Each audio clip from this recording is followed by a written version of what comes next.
Proibir a burca é justiça ou represália? Bom, eu vou começar esse vídeo com uma confissão, tá? Há poucos dias, quando eu vi a notícia de que Portugal tinha aprovado definitivamente a proibição do uso da burca em locais públicos, a minha primeira reação foi de concordância, né? Eu não vou fingir que não foi. Aquela sensação de que, é isso mesmo, tem que dar o troco. Se quiser exercer o islamismo com a liberdade que eles tanto almejam, que eles voltem lá para os países dele no Oriente Médio. Eu pensei também, né, nos cristãos que vivem sob perseguição, né, em vários países de maioria muçulmana, pessoas que não podem carregar uma Bíblia na rua porque podem ser presas, pessoas que podem ser presas simplesmente por se converterem ao cristianismo, que são hostilizadas simplesmente por professarem a sua fé. E em algum lugar dentro de mim surgiu um pensamento, tipo, finalmente alguém está tratando isso com reciprocidade, né? Já que eles querem tratar pessoas de diferentes religiões de uma forma hostil lá nos países do Oriente Médio, então aqui também a gente tem que devolver essa hostilidade. Só que quanto mais eu fui atrás dos fatos para preparar esse vídeo aqui, mais essa resposta aparentemente simples começou a desmoronar. E é justamente essa desmontagem que eu quero fazer com você hoje aqui nesse vídeo. Não para entregar uma conclusão pronta, na verdade nem eu mesmo cheguei a uma resposta completamente fechada sobre isso, mas eu quero mostrar para você as mesmas perguntas que me fizeram refletir um pouco, mas sem antes me apresentar. Bom, eu sou o Vinícius, eu sou estudante de teologia. Nesse canal eu me proponho a falar um pouco sobre coisas que estão acontecendo no mundo, sobre uma ótica cristã. E sem mais enrolação, bora pro vídeo.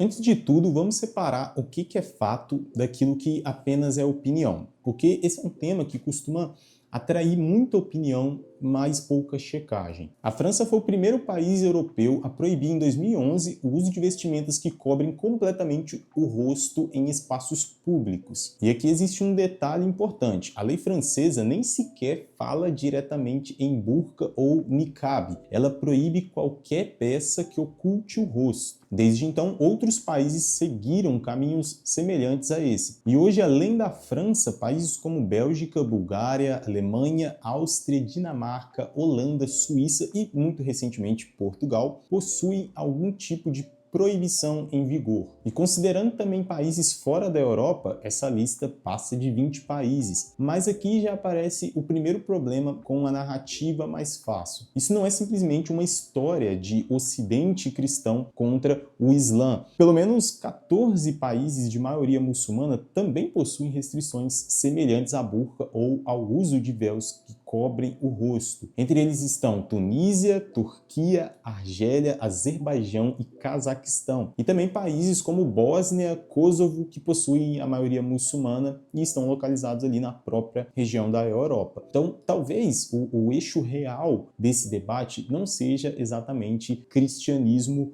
contra islamismo ou Europa versus islamismo. Talvez seja algo mais complexo. O Estado, especialmente quando se define como laico ou nacionalista, enfrentando expressões religiosas muito visíveis no espaço público. E oficialmente os governos europeus não justificam essas leis dizendo, olha, estamos fazendo isso por reciprocidade, né? Os argumentos apresentados, eles costumam ser outros, né? E aí, esses argumentos geralmente são laicidade do Estado, a segurança pública, a própria integração social e, mais recentemente, a luta contra aquilo que alguns governos chamam de separatismo islâmico, né? O fato de que o Islã muitas das vezes quer ser diferentão demais, né, em alguns países e tudo mais.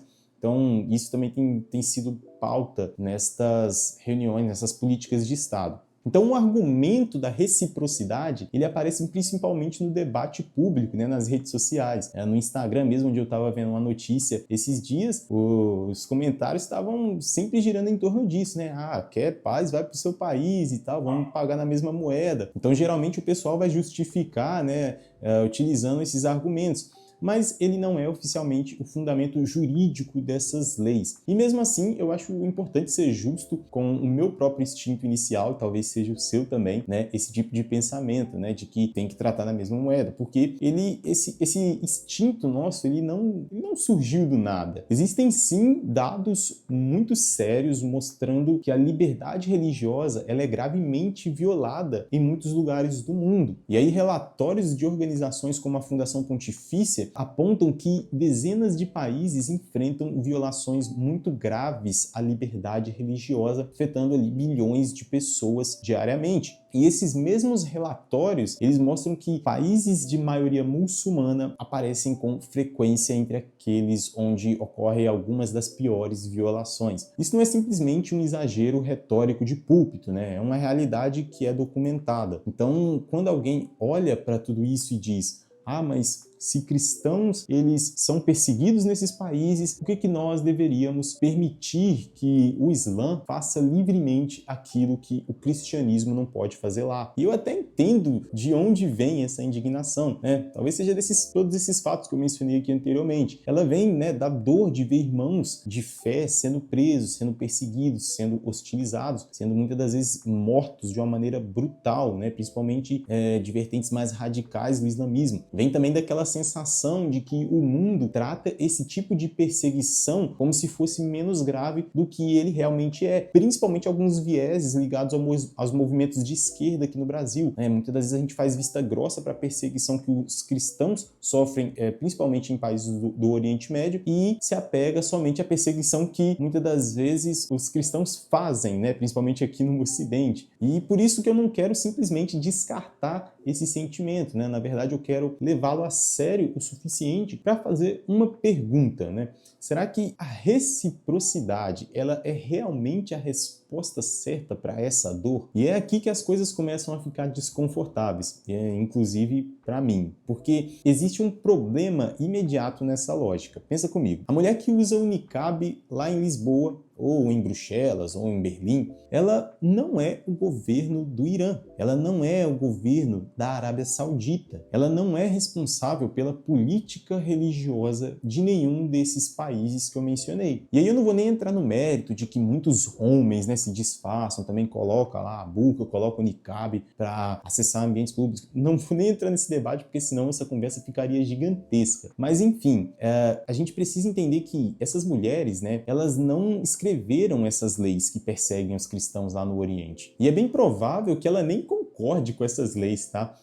Lógico que a gente não consegue comprovar isso, mas enfim. Então, se a lógica for, eles perseguem cristãos lá, portanto nós vamos restringir os muçulmanos aqui. Se a lógica for essa, existe uma pergunta muito difícil de ser respondida, que é: por que essa mulher ela deveria ser responsabilizada por algo que ela não fez? Porque nesse caso ela estaria sendo punida por associação, não por um ato que ela cometeu, mas pela identidade religiosa que ela possui ou pela religião a qual ela está associada. E isso, tanto na ética quanto no direito, é uma distinção muito importante, né? E há outro ponto muito interessante também, que eu gostaria de mencionar, que é, mesmo o tribunal que validou a lei francesa não aceitou integralmente os argumentos mais comuns usados no debate popular. Então, no caso conhecido como o SAS contra a França, o Tribunal Europeu dos Direitos Humanos ele considerou insuficientes alguns dos argumentos relatados à segurança pública e à igualdade de gênero. A justificativa aceita foi muito mais abstrata, né? A ideia de que o rosto completamente coberto contrariaria ali algumas determinadas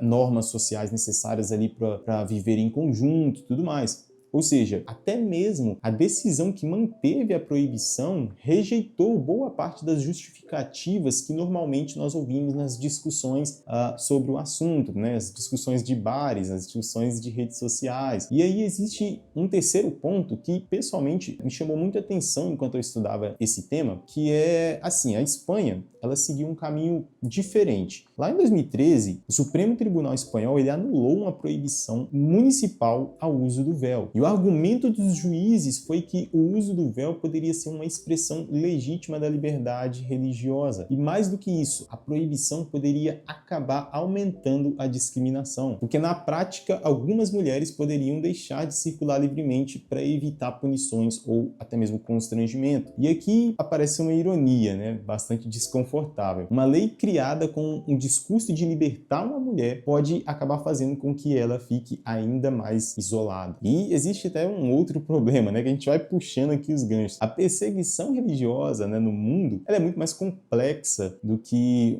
uma simples disputa entre cristãos e muçulmanos, né, como se fosse dois blocos completamente uniformes, ou até mesmo um grupo sem religião, tá? Às vezes você está assistindo o vídeo aí, você não é cristão, né? Às vezes você professa uma outra fé. Os mesmos relatórios, né, que documentam a perseguição contra cristãos, eles também mostram perseguição contra muçulmano, praticada por outros muçulmanos, né? Também registram ataques ali contra comunidades judaicas. Então, acho que toda religião, ela, de uma maneira indireta, ela acaba sofrendo ali um grau de perseguição. E uma parte significativa da violência mais grave, ela vem de grupos jihadistas transnacionais, né, que perseguem qualquer pessoa que rejeite a sua ideologia extremista, né, seja ela cristã, muçulmana ou de qualquer outra religião. E aqui falando dentro do islamismo, tá? Então, transformar tudo isso em um simples confronto de civilizações pode até ser confortável, né, mas não é necessariamente preciso. Eu diria que não é necessariamente inteligente fazer esse tipo de discurso. E há ainda um debate que eu considero bastante irônico. Segundo o próprio líder da Mesquita Central de Lisboa, o uso da burca não seria uma obrigação islâmica para todas as mulheres, né? Seria uma escolha feita por uma minoria. A exigência religiosa mais comum seria o cobrir do cabelo e não necessariamente o rosto inteiro. E aí ele também afirmou que leis desse tipo poderiam contribuir para um crescimento da islamofobia, né, que é o que eles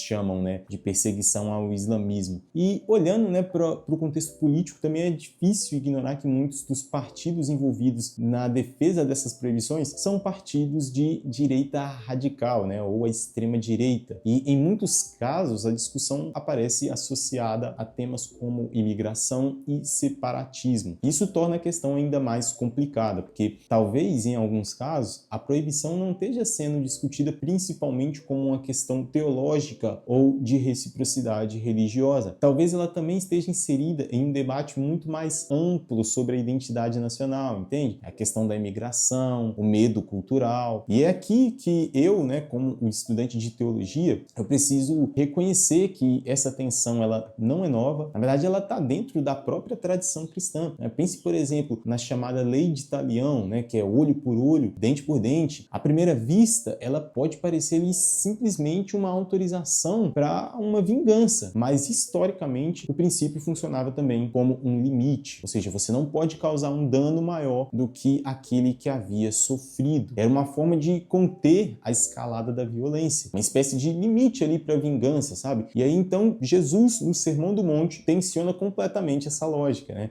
Ele apresenta um caminho diferente, né? Não revidar o mal da mesma maneira, amar os inimigos, orar por aqueles que perseguem. E isso gerou ao longo da história cristã uma discussão teológica que permanece extremamente importante. Esse padrão de Jesus, ele deve orientar apenas a ética pessoal do cristão ou ele também deveria orientar a maneira como o Estado age? Agostinho, Tomás de Aquino e mais tarde o próprio Lutero, com a doutrina dos dois reinos, tentaram responder a essa tensão de maneiras diferentes. Uma das ideias centrais é que o Estado ele possui uma responsabilidade diferente daquela do indivíduo. O Estado ele existe, entre outras coisas, para conter o mal e proteger os justos. Isso significa que talvez a ética pessoal do não revidar o mal não possa ser simplesmente aplicada de uma forma automática a todas as decisões do Estado. Mas, ao mesmo tempo, nenhum desses pensadores oferece uma fórmula simples dizendo a reciprocidade vale sempre aqui, mas nunca ali. E eu também não vou fingir que encontrei essa fórmula, né? Então, onde tudo isso me deixa? Como que eu finalizo isso, né? Sinceramente, eu não quero terminar esse vídeo dizendo simplesmente que a reciprocidade está certa ou que a reciprocidade está errada, porque, de certa forma, fazer isso seria trair ali o próprio processo que eu quis mostrar até aqui. Eu comecei com uma reação bastante simples, né? Eu fui atrás dos dados, eu encontrei problemas nessa reação e eu terminei com mais perguntas e mais nuances do que eu tinha no começo desse vídeo. E talvez seja esse justamente o ponto, né? A pergunta que eu levo comigo e que eu deixo aí com você que está me assistindo é a seguinte: como levar a sério a dor real de pessoas que são perseguidas por causa da sua fé sem transformar essa dor em uma justificativa para restringir a liberdade religiosa de alguém que nunca cometeu esse mal? É possível defender a liberdade religiosa de forma consciente, inclusive a liberdade de pessoas que professam uma fé diferente da nossa, tá? Não é só a liberdade religiosa para o cristão, não. É possível a gente fazer isso sem fechar os olhos para a perseguição real que cristãos ou qualquer outra religião sofrem em outros lugares? Eu não tenho uma resposta completamente fechada, mas talvez a pergunta, uma pergunta feita com honestidade, ela já seja mais do que a maioria dos debates nas redes sociais está disposta a fazer por aí. E se esse vídeo fez você pensar um pouco sobre o assunto, comenta aqui embaixo a sua opinião. Eu realmente quero saber como é que você enxerga essa questão. E se você quer continuar acompanhando conversas sobre fé, sobre história, os dilemas que a gente enfrenta no mundo atual, nesse mundo contemporâneo, eu te convido a se inscrever aqui no canal, ativar o sininho. Não tem mais muita enrolação, nos vemos no próximo vídeo. Muito obrigado e até o próximo. Fui!